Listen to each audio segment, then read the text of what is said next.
袁四家的说法形成于明代，原本是赵孟俯、黄公望、吴镇、王蒙。明末的董其昌认为赵孟俯与另外3个人不一样，元代的4大名家应该是黄公望、吴镇、王蒙、倪瓒，从此倪瓒被补充进来，也就是现在所谓的袁4大家。虽然我们的节目还没有专门讲到董其昌，但他的名字已经在好几期节目中出现过了。尽管他自己也是一个优秀的画家，但我认为他在艺术理论界是要高于他的作品的。这就是言多必失啊，因为讲话太多，反而把自己从主角变成了线索人物。在董其昌眼中，原本地位不算特别高的倪瓒，反而成了一种美学标准，从而登上神坛。那么这种美学标准的本质是什么？除了绘画，它还在什么方面有所体现呢？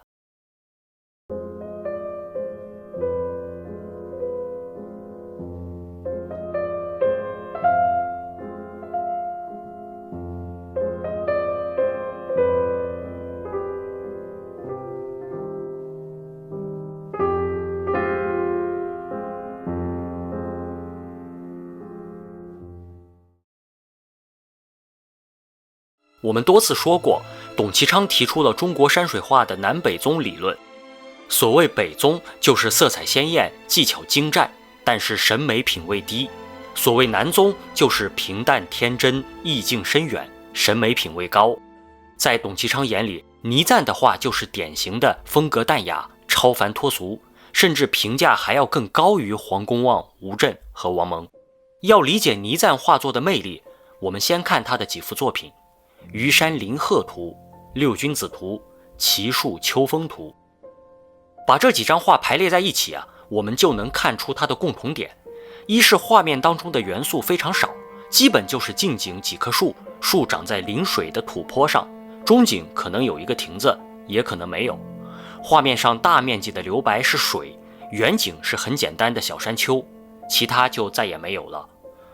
二是颜色非常平淡，我列出来的这几幅图都是几乎不设色的，当然倪瓒也有设色的画，比较少，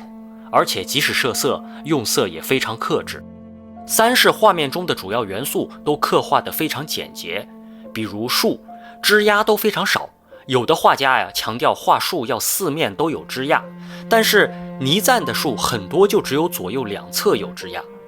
比如亭子，倪瓒只画没有四面墙壁的亭子，而从不画其他的房屋或者宫殿之类。还有山，倪瓒画山用的皴法比同时代的画家要简洁得多，基本上就是使用干枯笔墨在纸上擦出来的纹理。不过看多了倪瓒的画，我们也会有一种感受，那就是倪瓒的画似乎都是一样的，基本构图都没有什么太大区别，就是近处几棵大树，远处一个小山。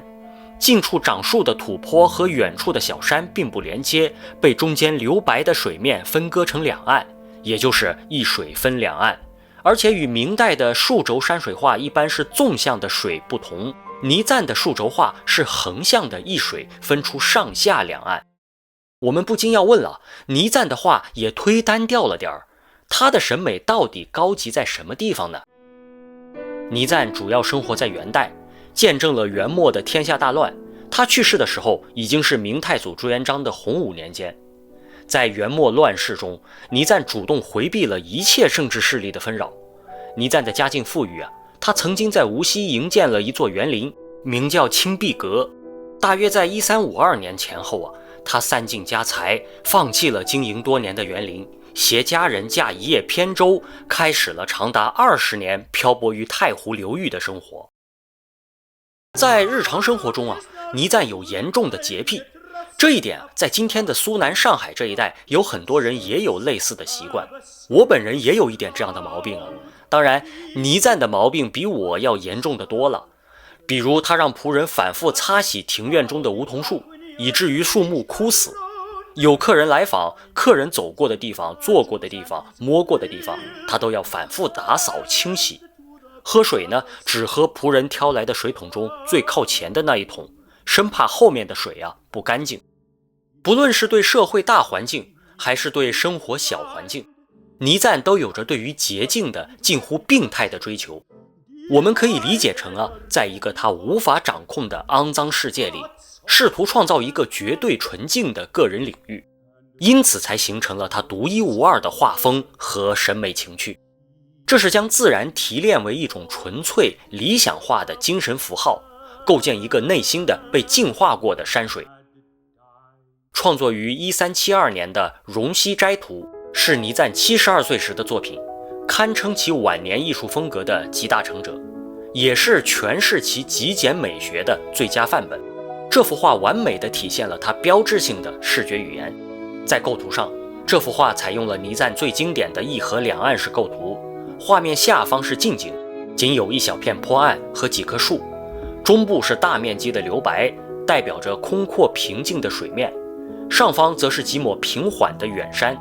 三段式，结构清晰稳定，营造了一种静谧辽阔的意境。在绘画的造型方面画中的山石运用了倪瓒独创的折带皴，是用干笔侧锋勾勒山的轮廓，线条简单有力，仿佛是石头那种粗糙的表面。对树木的描绘同样是惜墨如金，笔法平淡，但是却内含筋骨。整幅画没有复杂的渲染和浓墨的堆砌，呈现出一种高度提纯后的素净之美。在画面的元素方面近景坡岸上有一座茅亭，这是荣西斋这一主题的象征。虽然是斋，但其实只是一个亭子这个亭子我们可以把它看成是一种精神符号，它代表了人的内心和自然的连结。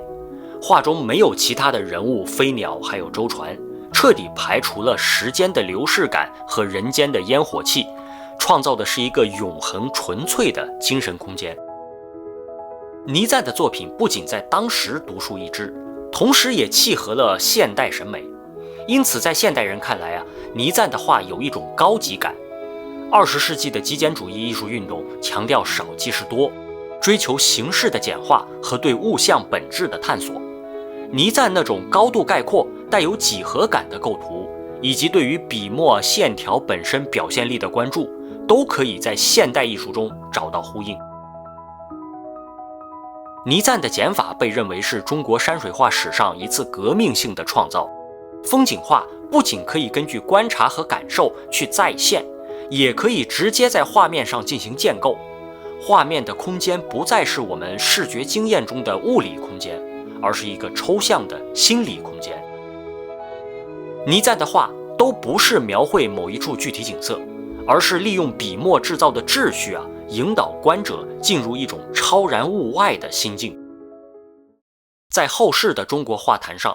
不描绘具体景色，而利用笔墨构建山水的画家比比皆是。实际上，我们讲过的元代画家赵孟頫、黄公望已经有了这方面的意思。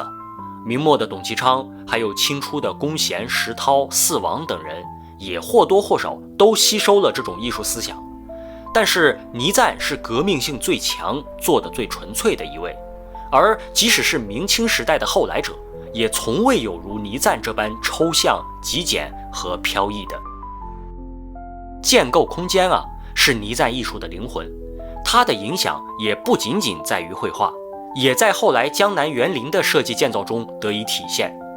明代后期开始江南一带造园推崇截溪断谷，意思是堆砌假山或者营造水池，只需要模拟出山脚的样子或者湖面的一角，让游人想象似乎园林是大山大湖的延伸，营造出深远的虚拟空间。我们就以倪瓒家乡无锡的寄畅园为例，